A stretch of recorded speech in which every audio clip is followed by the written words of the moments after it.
तुम्हारे दर्शन के हित वन में जीवन पालूं रे।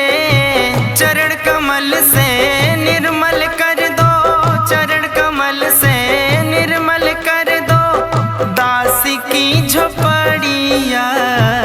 राम राम रटते रटते बीती रे उमरिया।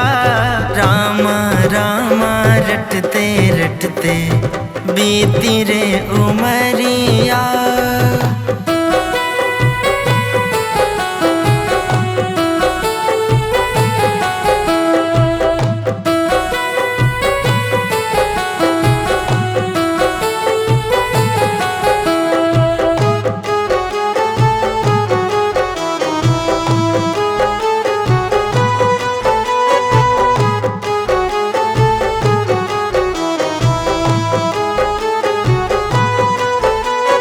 रोज सवेरे वन में जाकर चुन चुन के फल लाऊंगी।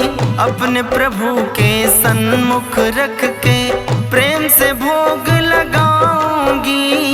मीठे मीठे बैरों से भर, मीठे मीठे बैरों से भर लाई मैं डलरिया। राम राम रटते रटते बीती रे उमरिया। राम राम रटते रटते बीती रे उमरिया।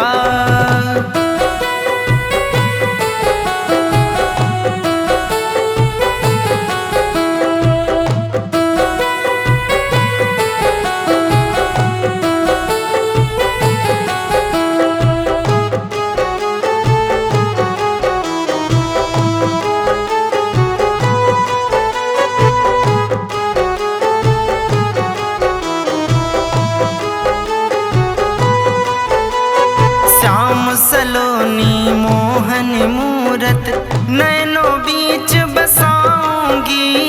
पद पंकज की रज धर मस्तक जीवन सफल बनाऊंगी। अब क्या प्रभु जी भूल गए हो, अब क्या प्रभु जी भूल गए हो दासी की डगरिया।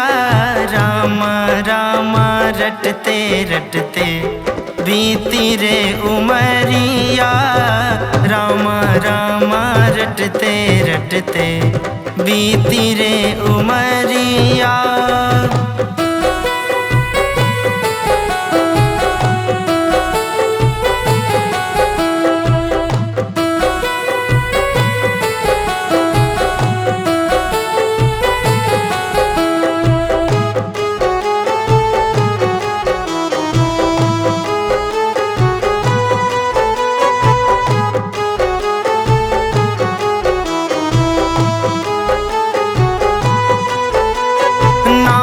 तेरे दर्शन की प्यासी मैं अब लायक नारी हूँ। दर्शन बिन दो नैना तरसे सुन लो बहुत दुखारी हूँ।